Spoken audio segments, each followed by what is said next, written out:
Have you ever stopped to think why most people work their entire lives and still end up with little or nothing? I asked myself that question for decades, and the answer, unfortunately, is brutal. Most people live as prisoners of invisible traps they built themselves. Yes, and maybe you're in one right now. I've spent my life observing how people think, spend, and make decisions. And I learned a simple, yet uncomfortable truth. Poverty, in most cases, isn't caused by a lack of opportunity.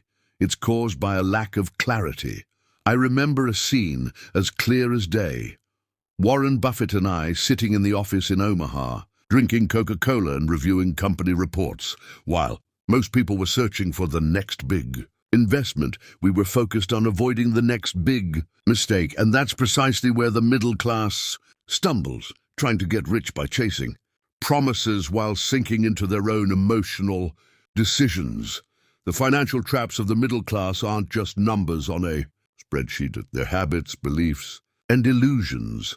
And the most dangerous part is that they seem so normal that no one realizes how destructive they are. Want to see? I'm going to show you each one of them, and maybe by the end, you'll realize that parts of your own life are also being shaped by these same traps. But before diving into them, you need to understand the first principle that has guided my entire financial life. Avoiding stupidity is easier than seeking brilliance. The middle class tries to look smart. They buy things to prove success. They follow trends, fads, gurus, and influencers, but they forget the basics. It doesn't matter how much you earn. What matters is how much you avoid losing. Once, a young investor asked me, "Charlie, what's the secret to getting rich?" I replied, "Avoid being stupid long enough." He laughed. Thought I was joking, but I wasn't. The truth is that financial stupidity manifests in very subtle ways. Buying status with money you don't have. Living on endless installments because the monthly payment fits the budget. Believing that a raise will fix everything. Confusing comfort with freedom. These are the traps of mediocrity, the ones that keep millions of people in an eternal cycle of effort, frustration, and dependence. I've seen this happen hundreds of times.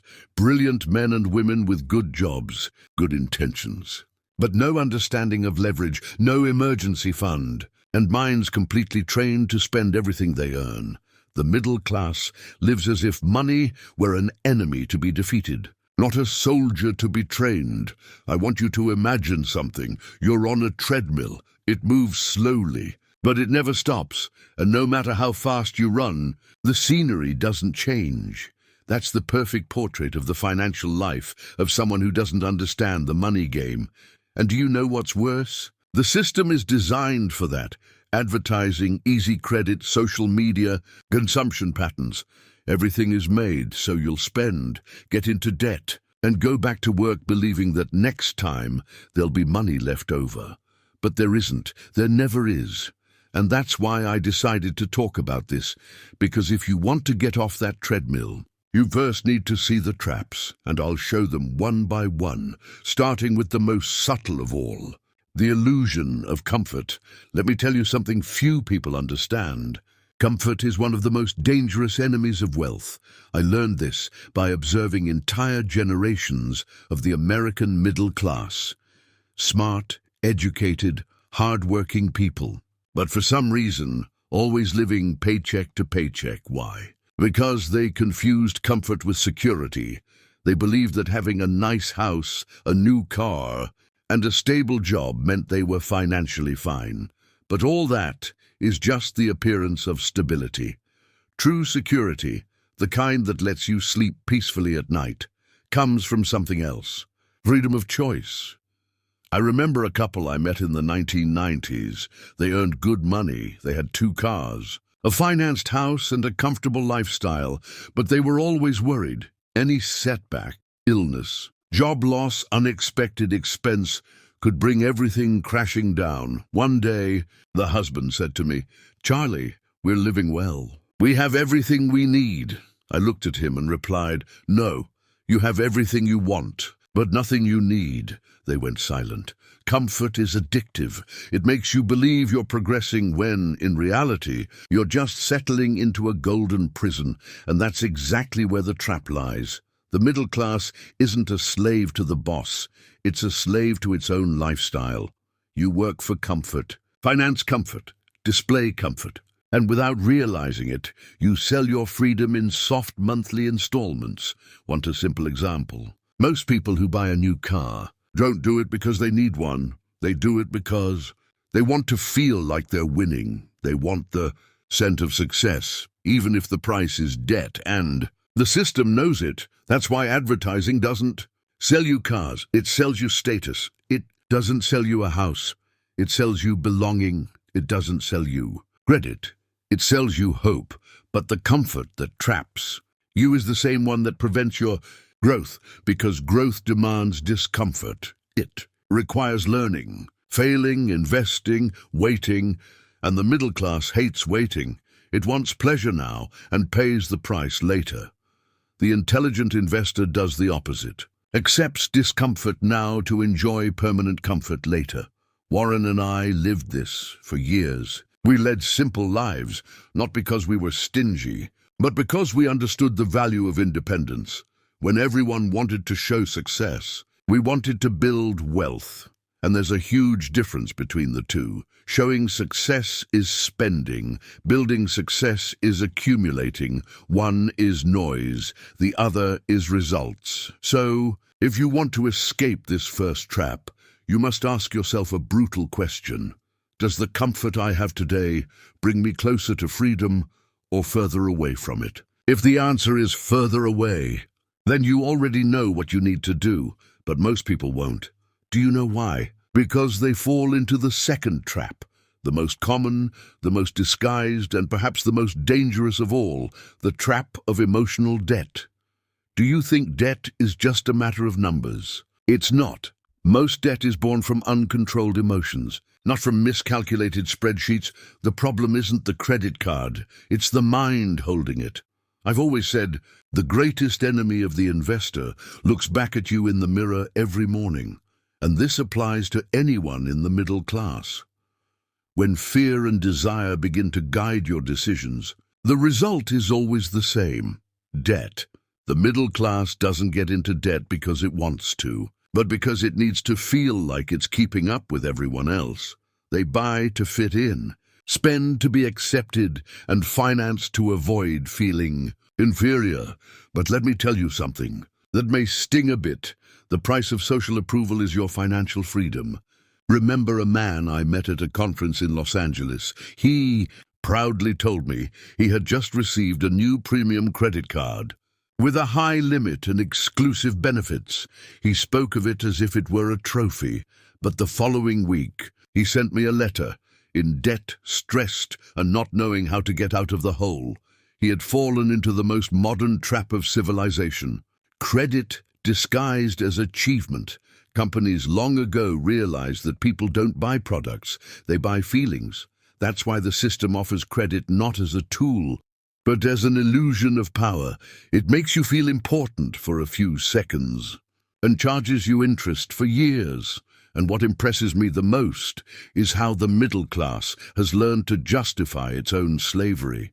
They say, "Oh, but nobody lives without debt," or "I deserve to treat myself," and the worst one of all, "I'll pay it later."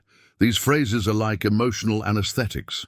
They ease the discomfort now, but silently destroy you later. Do you want to know the secret of the rich? They have desires too, but they learn to say no until the desire is worth the price. They don't buy emotion, they buy opportunity. I learned this early on, watching brilliant people fail for one simple reason: lack of emotional control. You can be the best financial analyst in the world, have read every investment book ever written, but if you don't master your emotions, your money will never stay in your hands for long. Want to understand why? Because the market and life reward rationality, not impulsiveness. While the middle class buys on impulse, rational investors buy value. While the middle class spends to relieve boredom, we wait for the right opportunity and then act with conviction. And Don't think this is easy. Self-control is a daily battle, but it's a battle that defines the financial destiny of every person. I often say the human brain is like a spoiled child. If you give it everything it wants, it destroys you. If you train it, it makes you rich. So next time you feel the urge to buy something just to feel better, stop and ask yourself, do I want this because I need it? Or because I'm trying to fill an emotional void? The honest answer might be worth more than any MBA in finance, but there's something even deeper, something that keeps the middle class trapped for generations, the third trap. The one that turns effort into waste and time into illusion. I call it the trap of eternal work. When I was young, I observed something that marked me deeply. Most people spend their entire lives working hard, yet never escape the starting line. They believe that work is the path to freedom. But what I saw and lived is that misunderstood work is actually a well-lit prison. Don't get me wrong, I believe in the value of work. Work gives purpose, discipline, character. But the problem is working without direction, without a system, without long-term vision. That's what creates the illusion of progress.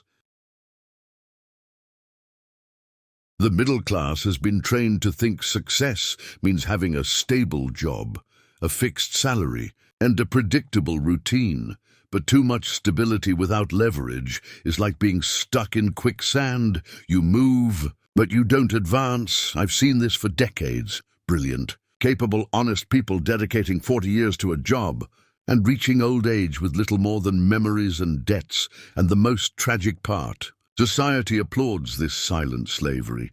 It calls it an honest life, dignified work, a solid career. But no one dares to ask, and then what?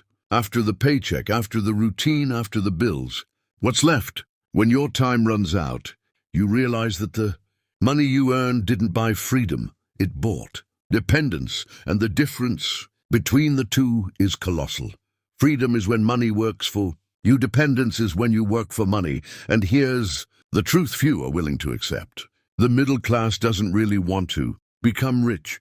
It wants to stay comfortable. That's why it works more but thinks less, produces more but accumulates less, runs faster but in the same circle. Warren and I were always obsessed with breaking that cycle.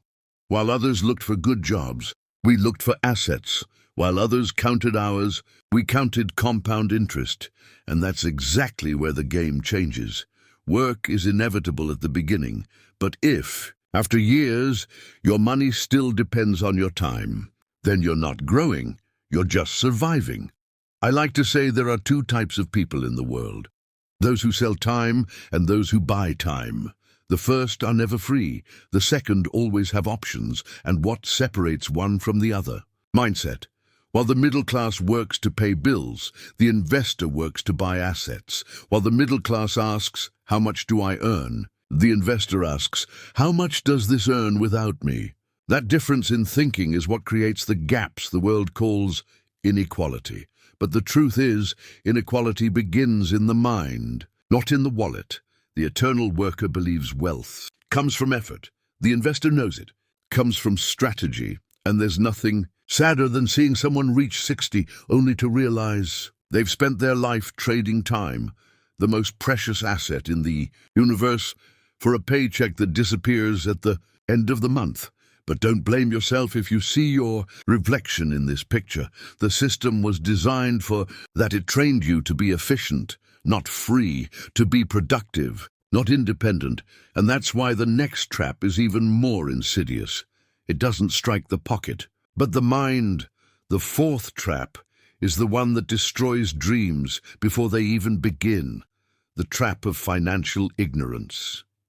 Have you noticed that most people are afraid to talk about money? It's not shame, it's ignorance. And ignorance, when it comes to finances, destroys more wealth than any economic crisis ever could. I always say, the best way to fail financially is to not learn what you need to learn. The middle class grows up hearing vague advice. Save a little, invest in something safe. Don't spend too much. Nice words, but far too vague to save anyone from financial mediocrity. I remember a young executive I met.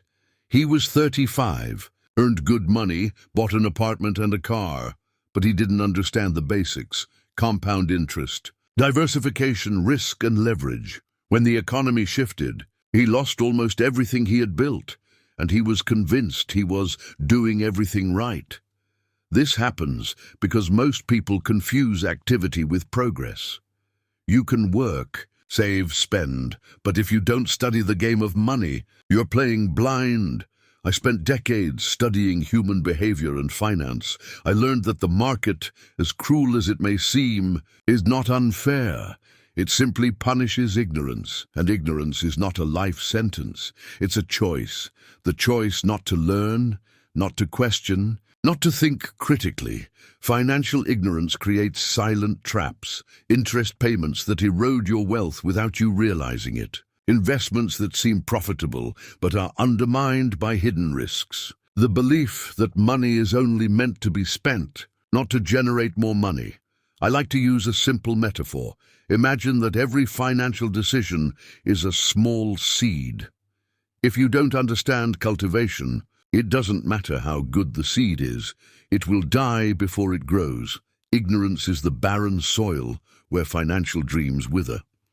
And here's the crucial point. Financial education is your most powerful shield against all the traps I've mentioned so far. While the middle class depends on generic advice and luck, the intelligent investor builds a mental library of knowledge, principles, and experiences. They know when to act, and more importantly, when not to. They understand that money without knowledge is like a ship without a rudder. You can sail, but you'll eventually crash into a reef. If you want to escape this trap, you must do something simple yet rare: study, reflect, and apply not just formulas and charts, but stories, other people's mistakes, psychological patterns, timeless lessons. That's what transforms knowledge into wealth. And don't think you need everything right now. Learning is a process, and ignorance only chases you if you ignore the need to keep learning. But even those who overcome this trap face another challenge, perhaps the most insidious of all: the trap of ego and financial vanity. It doesn't threaten your bank account immediately, but it corrodes decisions, breeds arrogance, and silently destroys opportunities over time. If there's one thing I've learned from observing wealthy and successful people, it's this: the greatest enemy of money isn't in the market. It's in your mind. The middle class often falls into the ego trap. They want to prove they know, that they can, that they've succeeded, and because of that, they make impulsive decisions, buy risky investments to impress others, and pay dearly for what merely looks like status. Let me be clear, ego is a silent disease. It manifests as overconfidence, haste, pride, and a constant need for external validation. And financial vanity is its perfect partner, the ideal combination to destroy any fortune. I've seen this happen countless times. Executives who believed they were invincible, investors who thought they knew more than the market, all ended up burning capital from the same poison: arrogance. I like to use a simple principle I often share with Warren. It's better to be approximately right than precisely wrong. Arrogance makes you chase impossible precision, believe in magical formulas, and ignore obvious risks. It convinces you that you're special, that the rules applying to everyone else don't apply to you. And here's the worst part. Ego rarely shows itself right away. It creeps in slowly, disguised as confidence, ambition, or intelligence. And by the time you notice, you've already made financial decisions that could take years of hard work to fix. Think of it as a silent enemy in a dark room. You know something's wrong. You sense danger, but you can't see the target, and meanwhile, it destroys opportunities, creates debt, and makes you believe you're on the right path. The solution: humility and patience. Learn to recognize your limits. Listen to advice, study before acting, and above all, value results over recognition. I always say, if you can distance yourself from noise, pride, and haste, you'll have a huge advantage over most people. While everyone competes to look rich, you must compete to become truly rich. While everyone seeks social approval, you must seek financial independence. While everyone follows trends, you must follow principles. Ego is treacherous, but it can be controlled. Financial pride is seductive, but it can be tamed. The question you need to ask yourself is brutal but necessary. Am I making this decision because it's smart, or because I want to impress someone? If the answer is the latter, you're about to fall into the ego trap. And even if you overcome that trap, there's still one last, perhaps the most dangerous of all, the trap of lacking long-term vision. It's silent, invisible, and without realizing it, it can keep you poor forever, even if you avoid all the previous traps. If you've made it this far, it's because you're willing to face a truth that few dare to confront. Wealth is not an accident, it's a choice. You've seen with me the traps that keep the middle class stuck, the illusion of comfort that imprisons, the emotional debt that silently corrodes, the endless work that trades time for money, the financial ignorance that prevents growth, the ego and vanity that destroy wise decisions, and above all, the lack of long-term vision that turns effort into frustration. Now you have a choice: to continue in the cycle, waiting for a raise, a stroke of luck, or destiny to fix your life, or to take control, to learn, to see, to avoid, and to overcome each trap, and begin building wealth consciously, strategically, and sustainably. I can tell you one thing with absolute certainty: the path to financial freedom is not easy. It requires discipline, patience, study, and above all, honesty with yourself. But if you commit to applying these lessons, you'll see something extraordinary. Money stops being your boss and starts working for you. And that's where the real difference between the middle class and the intelligent investor lies. It's not how much you earn, but what you do with what you earn. So I ask you, with all the seriousness that years of experience have taught me, will you stay trapped in the traps that keep you poor, or will you take control and build your freedom? The choice is yours, but remember, the sooner you decide, the sooner your future will be free. I can assure you of one thing: those who understand these traps, who learn from them, who act with rationality and patience, will never again be slaves to their own money. And that, my friends, is the greatest legacy anyone can build, not only for themselves, but for everyone who comes after them. If you enjoyed this video, I invite you to leave a like and subscribe to the channel to receive more of our content. See you in the next video.